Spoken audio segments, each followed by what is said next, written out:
Hey guys, it's almost the term break, and we haven't really had much of a turnout on the go to meeting this evening. But I wanted to just mention a couple of things, and I'll probably post this video from now on in the getting started portion of the LMS. I wanted to talk to you really quickly about um, the textbooks that we use for the class and some supplementary reading that you might feel so inclined to participate in once in a while, especially if you have questions or if you're interested in what happens in the greater wide world outside of your college experience. The first thing I want to do is point out the textbooks that I use for Lighting 1 and Lighting 2. Interestingly enough, it's a concept and then concept plus additional discussion is basically the point of Lighting 1 and Lighting 2. So I use some of the same material and just go into greater detail in Lighting 2. So the grip book, written by my friend Mike Uva, Focal Press, and there's several versions of his grip books on your um, Creative Edge resource that you guys have, your textbook resource. This is the standard grip book, Studio Grips Essential Guide. There's a basic grip book. There's also a book on dollies and cranes, a couple of books on rigging. So there's about 5 grip books out there by Mr. Uva. But I use the standard grip book. It's got things about tools and hardware and what it means to be a grip and what your objective is, job description wise, career wise, maybe. Um, and so I have you read a few chapters out of this. Um, Mine happens to be signed by Mr. Uva himself, so there you have it. Um, but yeah. So I use the grip book. I'm using Blaine Brown's lighting book. As a lighting technician myself, it seems odd that I would, be using another technician's book on the subject, but this is pretty decent, and it also comes with some nice digital support materials as well. So we're using the lighting book, also in your Creative Edge textbook resource. Excuse me, and the Set Lighting Technician's Handbook, which is, I mean, this is a standard. This is written by a gentleman.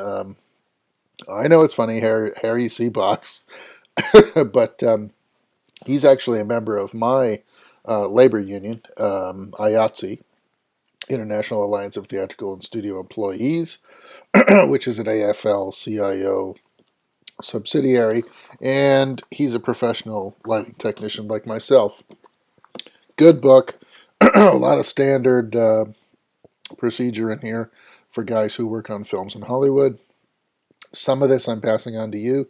Not all of it, because some of it only pertains to studio technicians that work in Hollywood or work at um, some of the big studio facilities, maybe in Orlando or in Atlanta, New York, Los Angeles, and Albuquerque, for instance. But there's some really good stuff in here for everybody, and so I direct you to that material in this book, any of these books for that matter. The technology is making it so much easier for us to shoot digitally and work quickly and with a smaller lighting footprint. Um, it doesn't make a lot of sense to go into a lot of the studio protocols that we use in LA because you guys might not need it. So those are the textbooks for the class. Now, I also encourage supplementary reading. Um, it's good to keep aware and abreast of what goes on out in the industry. So, the standby, of course, American Cinematographer. Now, I'm a member of the IATSE Local 728, which is Hollywood Motion Picture Lighting Technicians. um, This magazine is put out by the Camera Local 600 in Hollywood. The Cameramen's Guild Local 600 puts out the American Cinematographer magazine, and every month it has little blurbs on movies that are out in the theaters at that time. Sometimes it has lighting diagrams, it has camera discussions, it has interviews with the directors and the DPs, and talks about equipment and things, all things sort of camera related, which is cool. And so this is really good, and you can get it in most of the magazine stands at like Barnes and Noble, the big bookstores at your mall, maybe Walden Books or Borders or something. Um, so that's the Local 600 publication. Now, the Operative Cameramen, which also belong to Local 600, by the way, they put out their own magazine because, why not? ICG is the International Cameramen's Guild magazine, and where this one is directors and directors of photography conversations mostly, this one is camera operators. And they're sometimes, especially in Hollywood on a union contract, frequently a different person than the DP. So the DP will be in charge of all of the photographic concerns, whereas the operator only has to attend to the camera framing. So it's a much more specific job category, and therefore they felt they needed their own magazine. So here it is, and it's actually, I mean, print-wise and everything, it's printed on nicer paper. A lot of times the photography is more interesting. I'm just saying. Um, and, again, it's equipment reviews and hardware discussions and things that camera operators concern themselves with. And so that's a good magazine to read as well. It'll have every month. It'll have a current handful of films that are in the theaters at that moment that you might have just seen or you plan on seeing, and so you get these discussions about things that might have happened on the set or lighting things that they were concerned with or special locations, special equipment, whatever. But it's cool sometimes to know that, hey, you know what? The movie I'm about to go see on Saturday is already written up in one of these magazines, and I can thumb through it and I can say, oh, yeah, the gaffer said they were doing this kind of lighting rig or whatever. Oh, hey, you know what? I know that guy. Oh, yeah, he was doing this and messing with this gear or whatever. It's actually pretty cool to be part of these conversations, even though you're not actually interacting, but you're reading and you're getting all that information. It's all, the next best thing to be in there.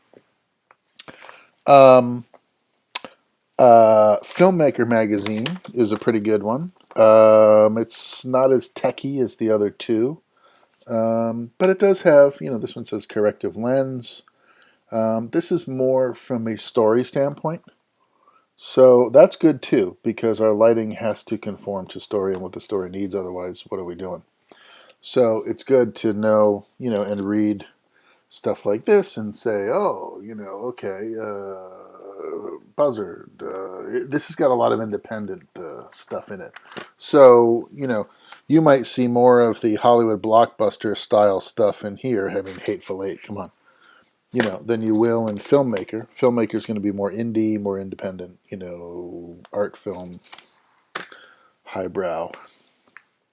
Uh, Digital Video Magazine. This is a good one, and you used to be able to get this for free, especially if you were a student. So think about that.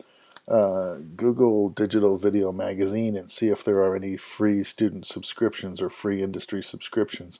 You tell them who you are, what your area of expertise is, what kind of business you run, you know, and they'll send you a copy of this. It's mostly for their own data collection that they ask all those questions. And there's some pretty good articles. And this one covers the same, this covers the same ground that the other three are covering. It's a little bit thinner. It's newsy. It's not quite as heavy duty as the ICG or the American Cinematographer, but nevertheless, I mean, I usually read my copy at lunch. I take it with me to lunch and I check it out and make sure I keep abreast of what's going on. This is not, I learn some stuff and then don't have to do any more research for the rest of my career. That's not what this job is. So you want to stay up on the most up to date conversations, techniques, equipment, films that demonstrate good craft work, quality. Um, that other people are watching and discussing and hold in high regard. You need to be aware of those things as a professional, and these magazines are a great way to do it. Video, everybody knows Video Maker magazine. I mean, this is on pretty much every newsstand, including the supermarket. So, at the very least, you can get a hold of this guy, and this has got a lot of equipment reviews and stuff, but it'll also have helpful um, how-to articles and stuff. In fact, I write for Videomaker magazine, and a couple of the articles that I have you guys read in my lighting classes were actually done for publication with Videomaker. So, things about lighting and how to achieve good-looking lighting and what that is, what it's all about. So you can get nice how-to articles as well as equipment reviews out of Videomaker, and it's cheap. It's like $4 on a month, and I mean, this one's got sliders on it and DSLRs and red cameras and 4K and all the stuff that we're talking about and thinking about. So you guys should be in the habit of looking at these materials, these magazines in particular, every month. Keep up with it. Keep on top of current events.